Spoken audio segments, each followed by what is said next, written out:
पहले आप हमारे इस चैनल को सब्सक्राइब कर लें, जिससे आपके और हमारे संबंध मजबूत हो सके। नमस्कार साथियों, मेरा नाम मोनू है और मैं एक बस ड्राइवर हूं। मैं अलीगढ़ के एक छोटे से गांव गंगरौल में रहता हूं। मेरी उम्र लगभग 40 साल है और मेरा परिवार मेरे माता पिता, पत्नी और 2 छोटे बच्चों से मिलकर बना है। मेरे पिता भी पहले बस चलाते थे और उनके ही नक्शे कदम पर चलते हुए मैंने भी ये पेशा चुना। मेरा घर साधारण सा है, एक छोटी सी जमीन पर बना हुआ, पर प्यार और अपनापन भरा हुआ है। मैंने अपने जीवन में कई सफर किए हैं, हर तरह के यात्री देखे हैं और हर मौसम में बस चलाने का अनुभव किया है। लेकिन जो मैंने मेरे जीवन के पिछले 1 साल में जो देखा और अनुभव किया, वो मेरे जीवन का सबसे डरावना और अकल्पनीय अनुभव था। इस घटना ने मेरी जिंदगी को हमेशा के लिए बदल दिया। ये बात लगभग 8 साल पहले की है। उस दिन मेरी ड्यूटी रात की थी और मुझे एक लंबी दूरी तय करनी थी। रात का समय था और आसमान में बादल छाए हुए थे। ऐसा लग रहा था जैसे कभी भी बारिश शुरू हो सकती है। मेरी बस में उस वक्त कुछ ही यात्री थे जो अपनी मंजिल पर पहुंचने के लिए बस में बैठे थे। रात के करीब 11 बज रहे थे जब मैंने बस को एक वीरान रास्ते पर मोड़ दिया। वो रास्ता सुनसान और डरावना था और दूर दूर तक कोई दूसरी गाड़ी नजर नहीं आ रही थी। सिर्फ हमारी बस के इंजन की आवाज और मेरे दिल की धड़कनें ही सुनाई दे रही थीं। एक अजीब सा सन्नाटा और ठंडक महसूस हो रही थी। जैसे ही हम उस रास्ते पर कुछ दूर आगे बढ़े, अचानक से मैंने देखा कि सड़क के किनारे एक औरत खड़ी थी। उसकी उम्र 25-30 साल के बीच होगी और उसने सफेद साड़ी पहनी हुई थी। वो अकेली, बेजान सी नजर आ रही थी। मैंने पहले तो ध्यान नहीं दिया, लेकिन जैसे ही बस उसके पास से गुजरी, उसने अचानक से हाथ दिया, जैसे वो बस में चढ़ना चाहती हो। मेरे मन में एक अजीब सी बेचैनी हुई, लेकिन मैंने बस को रोका और दरवाजा खोला। वो औरत बिना कुछ कहे बस में चढ़ गई और सबसे पीछे की सीट पर जाकर बैठ गई। उसका चेहरा मुझे स्पष्ट दिखाई नहीं दे रहा था, बस उसकी सफेद साड़ी और लंबे बाल ही नजर आ रहे थे। मैंने बस को फिर से चलाया, लेकिन मेरा दिल तेजी से धड़क रहा था। बाकी यात्री भी उस औरत को देखकर हैरान थे, लेकिन किसी ने कुछ नहीं कहा। कुछ देर बाद मैंने देखा कि मेरी बस के शीशे पर धुंधला सा धुआं छा गया है और मुझे आगे का रास्ता ठीक से नजर नहीं आ रहा है। मेरा दिल और तेज धड़कने लगा। अचानक ही मेरी बस के इंजन ने अजीब सी आवाज करना शुरू कर दिया और बस धीरे धीरे बंद हो गई। मैंने हर संभव कोशिश की, लेकिन बस फिर से स्टार्ट नहीं हो रही थी। मैं बहुत घबरा गया और यात्रियों में भी हलचल मच गई। तभी पीछे से एक ठंडी हवा का झोंका आया और मेरी नजर उस औरत पर पड़ी। वो अपनी सीट से गायब थी। मेरे पसीने छूटने लगे। मैंने तुरंत अपनी सीट से उठकर बस का हर कोना देखा, लेकिन वो औरत कहीं नहीं थी, जैसे वो हवा में गायब हो गई हो। मेरी हिम्मत जवाब दे रही थी और मैंने यात्रियों को शांत करने की कोशिश की, लेकिन तभी बस के अंदर अजीब अजीब सी आवाजें आने लगी, जैसे कोई कुछ कह रहा हो, पर कोई दिखाई नहीं दे रहा था। वो रात मेरे लिए किसी बुरे सपने से कम नहीं थी। मैं बस से बाहर निकला और जैसे ही मैंने दरवाजा खोला, सामने वो औरत फिर खड़ी थी, लेकिन इस बार उसका चेहरा साफ दिखाई दे रहा था। उसकी आंखें लाल थीं, चेहरा बेजान और खून से सना हुआ था। उसने मुझे घूर कर देखा और एक भयानक हंसी के साथ गायब हो गई। मैं कांपते हुए वापस बस में आया और मेरी सांसें फूल रही थीं। वो रात किसी तरह गुजरी, लेकिन उस घटना ने मुझे अंदर तक हिलाकर रख दिया। आज भी जब मैं उस घटना को याद करता हूं, तो मेरी रातों की नींद उड़ जाती है। उस रात के बाद मैंने कई दिनों तक बस नहीं चलाई और आज भी जब मैं उस रास्ते से गुजरता हूं, तो मुझे वो डरावनी औरत याद आ जाती है। वो कौन थी और क्यों उसने मेरी बस को चुना? ये सवाल आज भी मेरे मन में गूंजता है। लेकिन एक बात मैं जानता हूं कि वो घटना सिर्फ एक भ्रम नहीं थी, वो सच थी और उसने मेरी जिंदगी को हमेशा के लिए बदल दिया। उस डरावनी रात के बाद मैं किसी तरह बस को खींचते हुए अपने डिपो तक पहुंचा। वहां पहुंचते ही मैंने तुरंत अपने सुपरवाइजर को सारी बात बताई, लेकिन जैसा कि होता है, उन्होंने मेरी बात को मजाक में उड़ा दिया। उन्होंने कहा, रात में थकान के कारण तुझे ऐसा महसूस हुआ होगा, लेकिन मेरे दिल और दिमाग में वो घटना गहराई तक बस चुकी थी। उस औरत की भयानक हंसी और उसका खून से सना चेहरा मेरी आंखों के सामने से हट ही नहीं रहा था। अगले कुछ दिनों तक मैं घर पर ही रहा, किसी से ज्यादा बात नहीं की। मेरी पत्नी ने कई बार मुझसे पूछा कि क्या हुआ है, लेकिन मैंने उसे सच नहीं बताया। डर था कि वो भी मुझे पागल समझेगी। कुछ दिनों बाद मैंने हिम्मत जुटाई और फिर से बस चलाने का फैसला किया। इस बार मैंने तय किया कि मैं उस रास्ते पर नहीं जाऊंगा जिस पर वो घटना घटी थी। मैंने अपने सुपरवाइजर से अनुरोध किया कि मेरी ड्यूटी दिन की कर दी जाए ताकि मुझे रात में बस ना चलानी पड़े। लेकिन किस्मत को शायद कुछ और ही मंजूर था। एक दिन मुझे फिर से रात की ड्यूटी दे दी गई और वो भी उसी रास्ते पर। मैं बहुत डर गया था, लेकिन मजबूरी में मुझे वो ड्यूटी करनी पड़ी। उस दिन भी रात का समय था और वही वीरान रास्ता। बस में कुछ ही यात्री थे और मेरे दिल की धड़कनें फिर से तेज हो रही थीं। जैसे ही मैं उस रास्ते पर पहुंचा, मेरी नजर अनजाने में फिर से उसी जगह पर चली गई जहां उस रात वो औरत खड़ी थी। इस बार वहां कोई नहीं था, लेकिन एक अजीब सा सन्नाटा और ठंडक महसूस हो रही थी। मैं अपनी घबराहट को दबाते हुए बस चला रहा था। तभी अचानक से फिर वही ठंडी हवा का झोंका आया। मैंने अपने रियर व्यू मिरर में देखा और मेरी सांसें थम गईं। वही औरत फिर से सबसे पीछे की सीट पर बैठी थी। इस बार उसका चेहरा और भी भयानक लग रहा था, जैसे वो और भी ज्यादा गुस्से में हो। मेरी हिम्मत टूटने लगी थी और मैंने बस को रोकने की कोशिश की, लेकिन ब्रेक काम नहीं कर रहे थे। बस खुद ब खुद तेजी से चलने लगी, जैसे कोई उसे चला रहा हो। यात्रियों में हड़कंप मच गया। हर कोई चिल्ला रहा था, लेकिन मैं कुछ नहीं कर पा रहा था। बस की स्पीड लगातार बढ़ती जा रही थी और सामने एक तीखा मोड़ आ रहा था।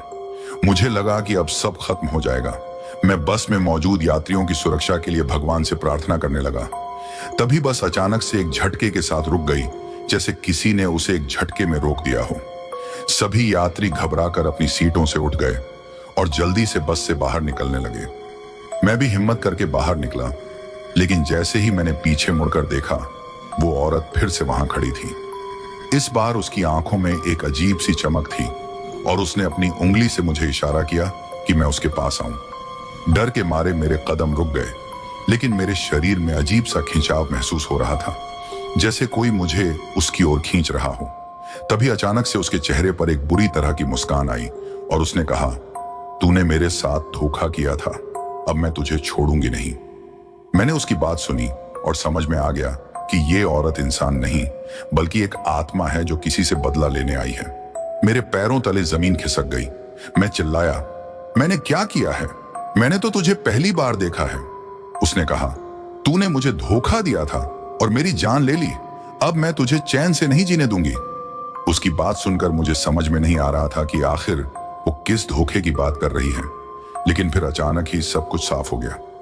मेरे पिता, जो कि पहले बस ड्राइवर थे, उन्होंने कुछ साल पहले इसी रास्ते पर एक महिला को उसकी मंजिल पर पहुंचाने का वादा किया था, लेकिन रास्ते में ही उसे अकेला छोड़ दिया था। शायद वो वही औरत थी जिसकी आत्मा अब मेरे पीछे पड़ी थी। मुझे इस बात का एहसास हुआ कि मेरे पिता ने जो गलती की थी, उसका खामियाजा अब मुझे भुगतना पड़ रहा है। मैंने अपनी गलती स्वीकार की और उस आत्मा से माफी मांगी। मैंने उससे कहा कि मैं उसके लिए प्रायश्चित करूंगा और उसकी आत्मा को शांति दूंगा। उसने मुझे घूरते हुए कहा, तू इसे अब नहीं रोक सकता, तेरा अंत अब निश्चित है। और फिर वो जोर से हंसी और गायब हो गई। उस दिन के बाद से मैंने उस रास्ते पर कभी बस नहीं चलाई। मैंने अपने पिता से भी इस घटना के बारे में बात की और उन्होंने भी अपनी गलती स्वीकार की। हमने मिलकर उस महिला की आत्मा की शांति के लिए पूजा अर्चना करवाई, लेकिन मेरे मन में आज भी वो डरावनी रात बसी हुई है।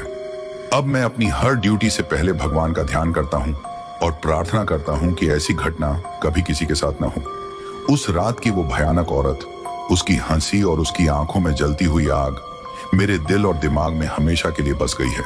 और मैंने सीख लिया है कि किसी के साथ धोखा करना कितना भयानक हो सकता है, क्योंकि उसका हिसाब कभी ना कभी देना ही पड़ता है। उस घटना के बाद मैंने अपने जीवन में कई बदलाव किए। सबसे पहले मैंने अपने पिता से हर उस बात के बारे में खुलकर बात की जिसे मैंने पहले कभी नहीं पूछा था। उन्होंने बताया कि वो महिला दरअसल एक गरीब गांव की थी और उसे शहर में किसी काम के सिलसिले में जाना था। मेरे पिता ने उसे बस में बिठाया था, लेकिन रास्ते में उसने उनसे मदद मांगी थी कि वो उसे उसकी मंजिल तक छोड़ दें। पिताजी ने उस वक्त वादा तो कर लिया, लेकिन जब रास्ते में बस खराब हो गई और वो दूसरी बस की व्यवस्था करवा रहे थे, तब उन्होंने उस महिला को वहीं छोड़ दिया। महिला को जब तक दूसरी बस मिलती तब तक रात हो चुकी थी और उसी रास्ते में उसकी हत्या कर दी गई थी। उसके बाद से उस इलाके में कई घटनाएं हुई थीं, लेकिन किसी ने भी इसे गंभीरता से नहीं लिया था। पिताजी ने भी उस घटना को भूलने की कोशिश की थी, लेकिन वो महिला बदला लेने के लिए अब मेरे पीछे पड़ चुकी थी। मुझे इस बात का एहसास हो गया कि उसकी आत्मा को शांति नहीं मिली थी और उसकी अंतिम इच्छा पूरी नहीं हो पाई थी। मैंने अपने पिता के साथ मिलकर उस महिला के गांव में जाकर उसकी आत्मा की शांति के लिए विशेष पूजा अर्चना करवाई। हमने उस रास्ते पर एक छोटा सा मंदिर भी बनवाया, जहां अब हर रोज दिया जलाया जाता है। गांव के लोगों ने भी हमें इस काम में सहयोग दिया और वहां की स्थिति में भी धीरे धीरे सुधार होने लगा। लेकिन मेरे मन में एक सवाल हमेशा बना रहा, क्या वास्तव में वो आत्मा अब शांति पा चुकी है? क्या उसने मुझे माफ कर दिया है? इन सवालों का जवाब मेरे पास नहीं था, लेकिन मुझे यकीन था कि मैंने अपनी तरफ से जो भी हो सकता था वो किया। उस घटना के कुछ समय बाद मैं एक बार फिर से उसी रास्ते पर बस लेकर निकला।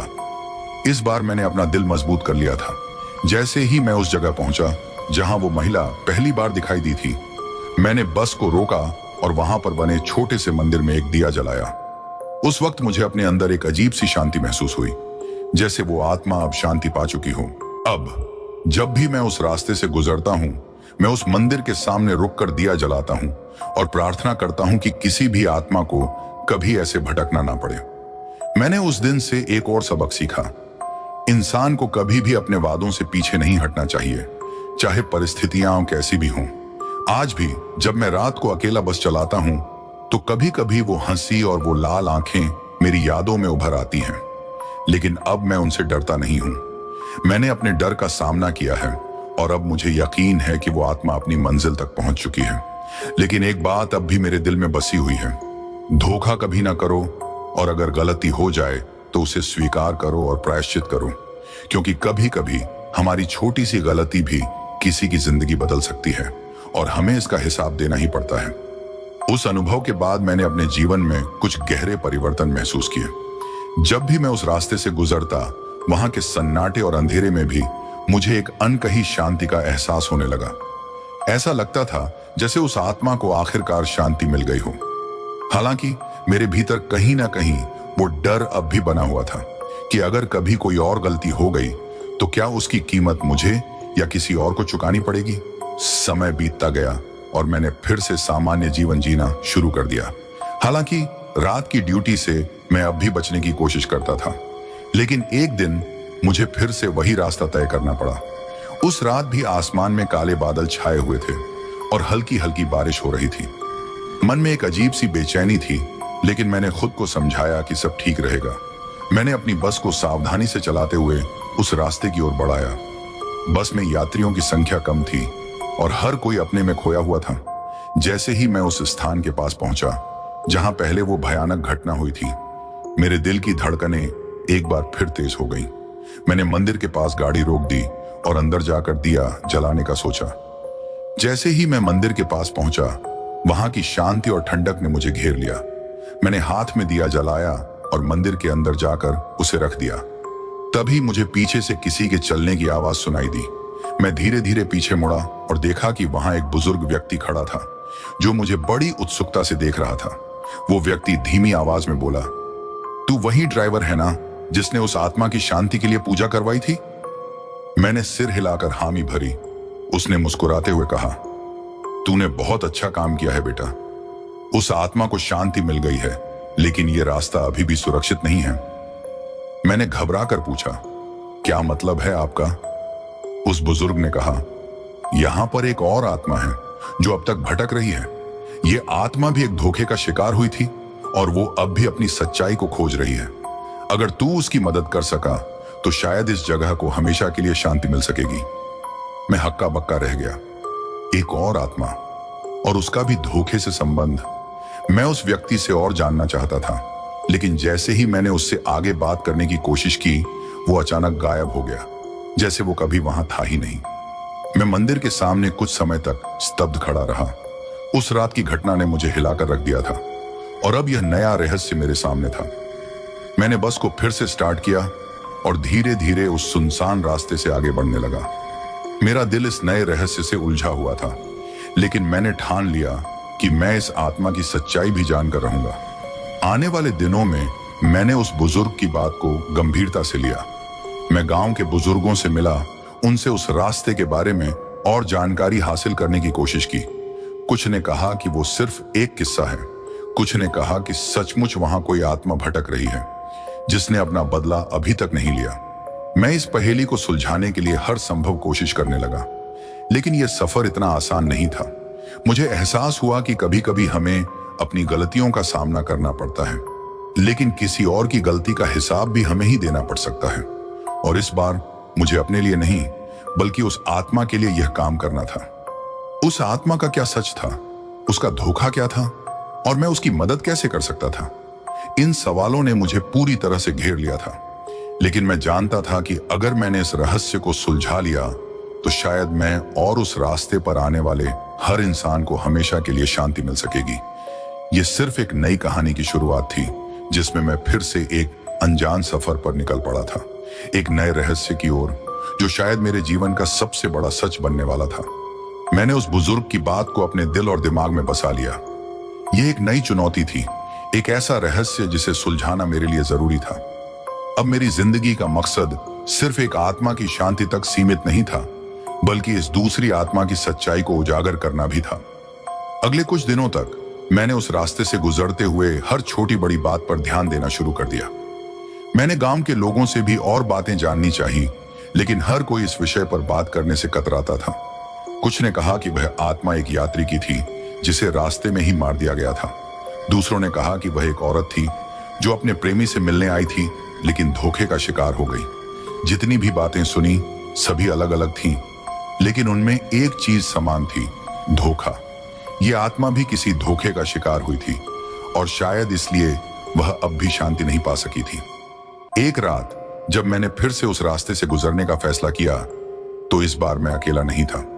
मैंने अपने एक दोस्त को, जो पुराने समय के किस्सों में विश्वास करता था और इस तरह के मामलों की तह तक जाने में माहिर था, अपने साथ ले लिया। उसका नाम राजू था। हम दोनों ने ठानी थी कि इस बार हम उस आत्मा की सच्चाई को जानकर ही रहेंगे। जैसे ही हम उस रास्ते पर पहुंचे, राजू ने चारों ओर ध्यान से देखा। यहां कुछ तो जरूर है भाई, उसने कहा।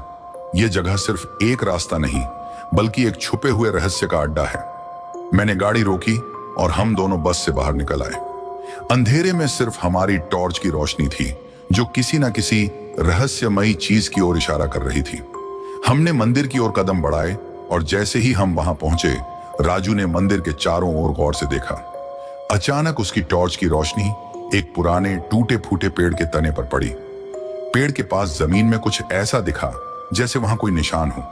हमने पास जाकर देखा तो वहां जमीन पर कुछ खरोंचें दिख रही थी, जैसे किसी ने यहां कुछ छुपाने की कोशिश की हो। राजू ने उत्सुकता से कहा, यहां जरूर कुछ दबा हुआ है, शायद यही वो चीज है जिससे इस आत्मा को शांति मिल सकती है। हमने मिलकर उस जगह को खोदना शुरू किया। थोड़ी ही देर में हमें वहां से एक पुराना बक्सा मिला। बक्सा धूल और मिट्टी से भरा हुआ था, लेकिन जैसे ही हमने उसे खोला, हमारी आंखें हैरानी से खुल गईं। बक्से के अंदर कुछ पुराने कागजात, एक टूटी हुई चूड़ियों की जोड़ी और एक पुरानी तस्वीर थी। तस्वीर में एक महिला और एक आदमी दिखाई दे रहे थे, जो शायद किसी जमाने में प्रेमी प्रेमिका रहे होंगे। उन कागजों में कुछ पुराने खत थे जो उस औरत ने अपने प्रेमी को लिखे थे, लेकिन सबसे चौंकाने वाली बात यह थी कि उन खतरों में बार बार धोखा शब्द का उल्लेख था। राजू ने उन खतों को पढ़ते हुए कहा, यह वही महिला है जो उस आदमी से मिलने आई थी। शायद उस आदमी ने उसे यहां आने के लिए कहा था और फिर यहां पर उसे अकेला छोड़ दिया। उस धोखे का शिकार होकर उसकी मौत हो गई और तभी से उसकी आत्मा यहां भटक रही है। अब हमें समझ में आने लगा था कि इस आत्मा का दर्द क्या था। उस महिला को उसके प्रेमी ने इस वीरान जगह पर बुलाया था, लेकिन शायद वह कभी आया ही नहीं, और उस धोखे के कारण उसकी आत्मा को शांति नहीं मिल पाई थी। हमने तय किया कि हम उस महिला की आत्मा को शांति देंगे। हमने उसके नाम से वहां एक छोटी सी यादगार बनवाई और उस प्रेमी की तस्वीर को भी वहीं पर रख दिया, ताकि उसकी आत्मा को यह लगे कि उसका प्रेमी उसके पास है। हमने उस बक्से को फिर से उस जगह पर सुरक्षित तरीके से दबा दिया और वहां एक दीप जलाया। जैसे ही हमने यह सब किया, हमें ऐसा लगा जैसे उस जगह की ठंडक अचानक से खत्म हो गई हो। एक हल्की सी हवा चली और हमें एक आवाज सुनाई दी, धन्यवाद। हम दोनों स्तब्ध रह गए, लेकिन साथ ही हमें संतोष भी हुआ कि हम शायद उस आत्मा की मदद कर सकें। उस दिन के बाद मैंने उस रास्ते पर कई बार गाड़ी चलाई, लेकिन फिर कभी किसी आत्मा का एहसास नहीं हुआ। मुझे लगा कि उस आत्मा ने आखिरकार शांति पा ली थी। उस बक्से को देखकर मुझे एहसास हुआ कि किसी के साथ धोखा करना कितना भयानक हो सकता है। लेकिन सबसे बड़ी बात यह थी कि मैंने सीखा कि जब तक हम अपने कर्तव्यों को निभाते रहेंगे और दूसरों की मदद करते रहेंगे, तब तक हम किसी भी भटकाव से बच सकते हैं। यह कहानी यहीं खत्म नहीं होती, बल्कि यह एक नई शुरुआत की ओर इशारा करती है, क्योंकि जीवन में हर कहानी एक नई सीख लेकर आती है और हमें तैयार करती है उन चुनौतियों का सामना करने के लिए जो आगे आने वाली होती हैं। उस रात के बाद से मुझे उस रास्ते पर कभी कोई भूतिया गतिविधि महसूस नहीं हुई। वो महिला आत्मा जिसने अपने प्रेमी के धोखे का शिकार होकर अपनी जान गंवाई थी, अब आखिरकार शांति पा चुकी थी। मैं और राजू उस रात के अनुभव को कभी नहीं भूले। हमने तय किया कि हम उस जगह का ध्यान रखेंगे और वहां आने जाने वालों को उस आत्मा की कहानी बताएंगे, ताकि कोई और उस रास्ते पर भटकता हुआ न मिले। धीरे धीरे उस जगह की भयानक कहानी गांव वालों के बीच फैल गई और लोग वहां की पूजा करने लगे। वहां के मंदिर में हर दिन दीप जलाया जाने लगा और लोगों ने उस रास्ते को भी एक पवित्र स्थल की तरह मानना शुरू कर दिया। धीरे धीरे उस जगह की भयावहता खत्म हो गई और वहां की हवा में शांति और सुकून महसूस होने लगा। मेरे लिए यह घटना जीवन का एक महत्वपूर्ण सबक बन गई। मैंने सीखा कि जीवन में कभी भी किसी को धोखा नहीं देना चाहिए, क्योंकि उसका प्रभाव सिर्फ एक इंसान पर नहीं, बल्कि उसकी आत्मा पर भी पड़ता है। और अगर कभी कोई गलती हो जाए तो उसे सुधारने के लिए हर संभव प्रयास करना चाहिए। उस दिन के बाद मैंने अपने काम को और भी ईमानदारी और सावधानी से करना शुरू कर दिया। अब मैं रात में भी बस चलाते समय डरा नहीं करता, क्योंकि मुझे पता था कि मैं सही कर रहा हूं। कहानी का अंत यह है कि भले ही हमारे जीवन में भटकाव आए, अगर हम अपने दिल और दिमाग से सही रास्ते पर चलेंगे तो हर डर और हर चुनौती का सामना कर सकते हैं। और सबसे बड़ी बात, अगर हमारे पास सही इरादे और हिम्मत हो तो हम किसी भी आत्मा को शांति दे सकते हैं, चाहे वह जीवित हो या मृत। अब जब भी मैं उस रास्ते से गुजरता हूं, मैं एक पल के लिए रुककर उस मंदिर में दिया जलाता हूं और प्रार्थना करता हूं कि सभी आत्माओं को शांति मिले और किसी को भी कभी धोखे का शिकार न बनना पड़े। यह मेरी कहानी थी और शायद एक नया अध्याय भी, लेकिन एक बात पक्की है, इस कहानी का अंत शांति और सुकून के साथ हुआ। तो दोस्तों, आज की ये कहानी आपको कैसी लगी कमेंट करके हमें जरूर बताएं।